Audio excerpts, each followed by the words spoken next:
নমস্কার, জিতিশার ব্লগে আপনাদের স্বাগত। একটা নতুন রেসিপি আপনাদের সাথে শেয়ার করতে চলেছি।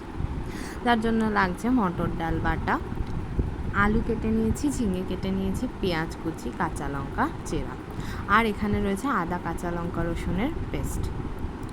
প্রথমে আমি একটা পাত্রে একটু মুসুর ডাল নিয়ে সেটাকে ভালো করে সিদ্ধ হতে দেব। অন্যদিকে অন্য ওভেনে কড়া বসিয়ে তার মধ্যে সামান্য সর্ষের তেল দিয়ে দিতে হবে। তারপর সর্ষের তেলটাকে ভালো করে গরম হতে দিতে হবে। এর মধ্যে একে একে মটর ডাল যেটা পেস্ট করে রেখেছিলাম সেটা দিয়ে দিতে হবে। আমি এই মটর ডালটা নুন দিয়ে ভালোভাবে মিক্সিতে পেস্ট করে নিয়েছি। তারপর কাঁচা লঙ্কা কুচি এবং পেঁয়াজ কুচি দিয়ে ভালোভাবে মাখিয়ে রেখেছিলাম, সেটাই একে একে দিয়ে দিচ্ছি। এই বড়াটাকে ভালোভাবে ভাজতে সময় দিতে হবে। আসলে এই রেসিপিটার নাম আমি দিয়েছি মটর ডালের বড়া দিয়ে ঝিঙে আলুর তরকারি। আসলে ইদানিং আমার বর মাছ, মাংস, ডিম খাওয়া ছেড়ে দিয়েছে। এই জন্যই ওর জন্যই আমাকে এই সমস্ত রান্না আইডিয়া বার করতে হয়। যাই হোক, বড়াগুলোকে আমাকে হতে দিতে হবে ভালোভাবে। বড়াগুলো যতক্ষণ না লাল লাল করে ভাজা হচ্ছে ততক্ষণ ভেজে নিতে হবে। বড়ার একটা পিঠ হয়ে গেছে, আস্তে আস্তে বড়াগুলোকে ভালো করে উল্টিয়ে পাল্টিয়ে ভেজে নিতে হবে লাল লাল করে। আমার আমার আমার রান্নাটা যদি আপনাদের ভালো লেগে থাকে অবশ্যই চ্যানেলটাকে লাইক, সাবস্ক্রাইব করে দেবেন। বড়াগুলো ভাজা হয়ে গেছে, তাই আমি এক এক করে বড়াগুলো তুলে নেব। এবার এই তেলের মধ্যে সামান্য কালো জিরে, সামান্য জিরে, একটা শুকনো লঙ্কা ফোড়ন দিয়ে দেবো। লঙ্কাটাকে ভালো করে ভেজে নেওয়ার পর আমি এর মধ্যে একে একে দিয়ে দেবো পেঁয়াজ কুচি। পেঁয়াজটা আমাকে ভালোভাবে ভেজে নিতে হবে যতক্ষণ না পেঁয়াজটা লাল লাল হয়ে যাচ্ছে।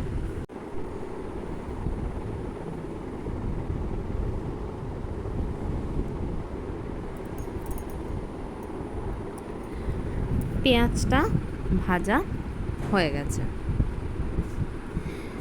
এবার এর মধ্যে দিয়ে দিলাম আলুগুলো আমাকে আস্তে আস্তে ভেজে নিতে হবে পেঁয়াজের সাথে। আমাকে আলুগুলো দেওয়ার পরে এর মধ্যে দিয়ে দিতে হবে সামান্য একটু নুন আর সামান্য একটু হলুদ গুঁড়ো। তারপর আলুগুলো ভালো করে ভেজে নেব।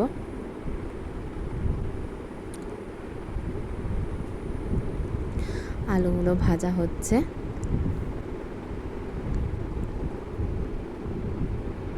এরপর আলুগুলো ভাজা হয়ে গেলে আমাকে ঝিঙে দিয়ে দিতে হবে। ঝিঙেটা দেওয়ার পরও ভালোভাবে নাড়াচাড়া করে ঝিঙেটাও আমি ভেজে নেব।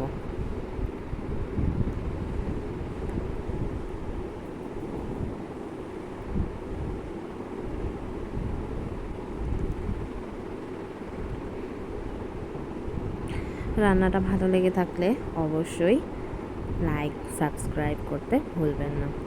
এবার আমি ওই যে পেস্টটা ছিল সেই পেস্টটা দিয়ে নেব। দিয়ে ভালো করে মশলাটাকে ঝিঙে আলু সাথে কষিয়ে নেব।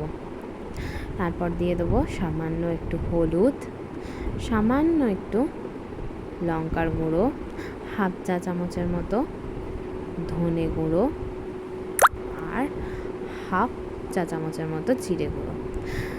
এগুলো দেওয়ার পরে আবারও ভালো করে আমাকে কষে নিতে হবে। যতক্ষণ না পর্যন্ত ভালোভাবে কষানো হচ্ছে, আমাকে ভালোভাবে কষানো হয়ে যাওয়ার পর আমি যে ডালটা সিদ্ধ করে রেখেছিলাম, মুসুরির ডালটা, সেটা এর মধ্যে দিয়ে দেবো। আর দিয়ে দেবো সামান্য একটু জল। তারপর ডালটা এর সাথে ভালোভাবে মিশিয়ে দিতে হবে।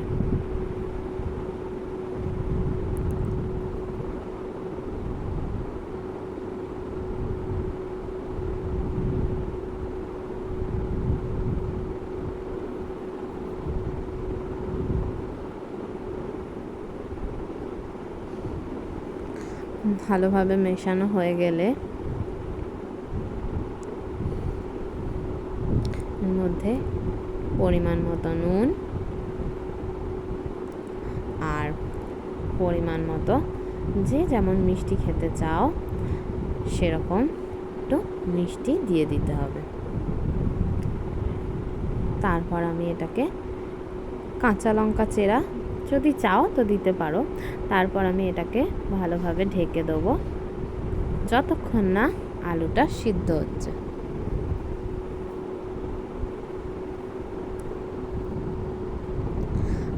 আর গ্যাসের ফ্লেমটা একটু কমিয়ে দেব।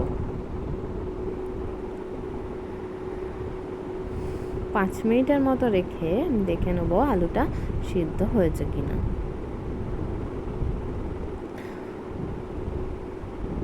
আলুটা সিদ্ধ হয়ে গেছে। এবার আমি যে বড়াগুলো রেখেছিলাম ভেজে, সেই বড়াগুলো এর মধ্যে দিয়ে দেবো এক এক করে। তারপর সামান্য একটু ফুটিয়ে আমি গরম মশলা ছড়িয়ে তরকারিটা নামিয়ে দিলাম। অবশ্যই যদি আমার রান্নাটা ভালো লেগে থাকে চ্যানেলটাকে সাবস্ক্রাইব করতে ভুলবেন না।